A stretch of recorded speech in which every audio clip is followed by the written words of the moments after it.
From Keith Haring and Basket to Banksy and Invader, Sotheby's new exhibition of street art legends in Hong Kong was launched Friday. It taps into a growing appetite among young Asian collectors. Although auction houses have taken a knock as the China economy slows, the demand for street art in Asia has grown, with Hong Kong hosting an increasing number of exhibitions, sales and events. Last year, a mosaic of 1970s American cartoon character Hong Kong Fooey by French artist Invader set a world record for that artist at auction, fetching 2 million Hong Kong dollars or $258,000 at Sotheby's in Hong Kong. The popular piece of street art had been destroyed by the city's authorities, infuriating residents, and was later remade for sale. Asia is a new market, and street art is a new market as well. And I think there's a deep connection between that. People here are very adventurous, and even if they're young collectors, you know, they've traveled a lot, they've lived abroad, especially the young generation. And what we can see at auction is that all these people are really craving for new art, meeting artists. They absolutely love it. Although that work went to a European collector, Sotheby's Asia director Isore de Vielcastel says a more adventurous young local market is driving interest in street art in the region. For street art, it's a range of prices which is more accessible, maybe more affordable, and we always have collectors for that kind of prices. She added that the economic slowdown in China had so far not affected sales and that there was demand for street art across the region.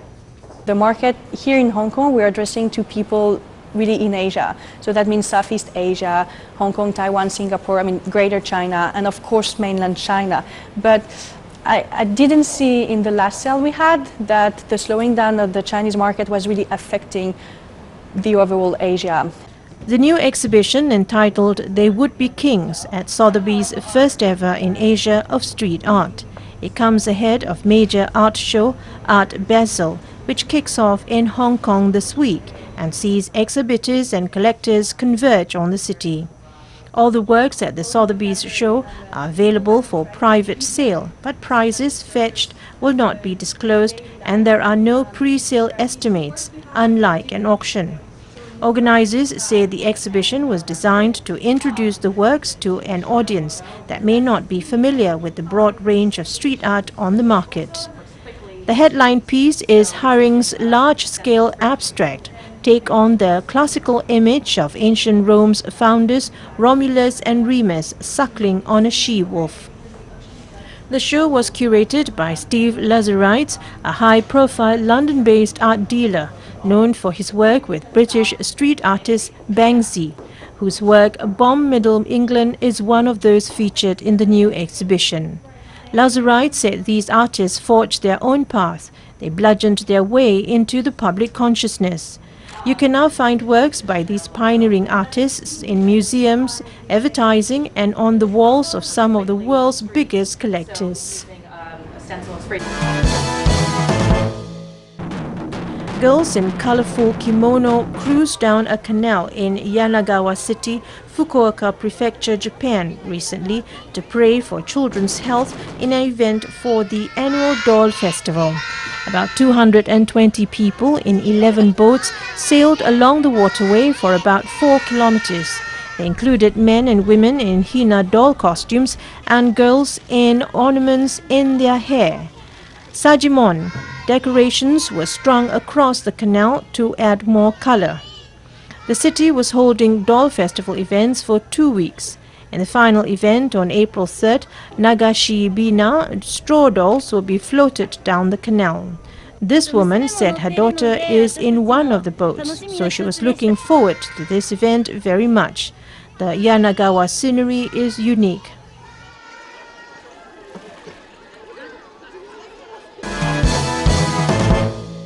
Residents of Fukuoka City in western Japan and Nagoya in the center of the country are welcoming the arrival of the first cherry blossoms in the country.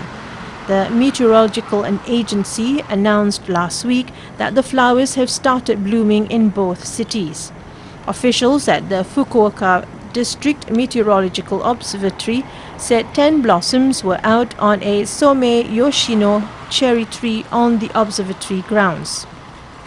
The flowers have appeared in Fukuoka 4 days earlier than usual and 3 days earlier than last year. In Nagoya, they've come a week earlier than usual and 2 days earlier than last year.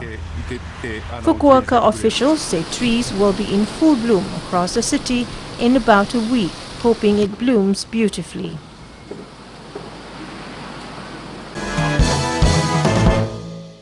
Nature reserve workers in East China's Anhui province recently released hundreds of captive-bred Chinese alligators into the wild. Tu Genjun, a deputy chief of the Anhui Yangtze Alligator Reserve's management section, they have released around 600 alligators that are relatively big in size. They started with the biggest ones. The whole process will last for a week or so. The timing of the release was decided in consideration of air and water temperatures. It is the right time because the temperatures are right for the occasion. He added a relatively mild weather befits the Chinese alligators and ensures that they do not attack humans. The Chinese alligator is the most endangered species in the crocodilian family, with a rapidly declining population due to extreme habitat fragmentation and loss. There are only about 150 of them in the wild, according to government sources released last year. In 2002, the Anhui Reserve started restoring and constructing alligator habitats in an attempt to save the species from extinction. A year later, the reserve began releasing the reptiles. Due to these conservation efforts, more than 10,000 alligators have been bred in captivity and then released to the wild in warm months. Liu Jinde, tourist, said he has never seen so many crocodiles before. They came over just to witness the alligators being returned to nature. It is so exciting to watch, said another visitor named Liu Lin. The female-to-male sex ratio of the released alligators is 2:1, and their DNA was tested before release to avoid inbreeding. Staff members said they all carry radio transmitters. An alligator will only be let into the wild after adaptive training sessions. Jiang Zuanqing, Management Section Chief at the Alligator Reserve, said they have an adaptive zone that stimulates a natural environment just like this one. A group of Shanghai scientists who have found a new way to treat cancer by boosting the immune system published their findings in the UK-based scientific journal Nature.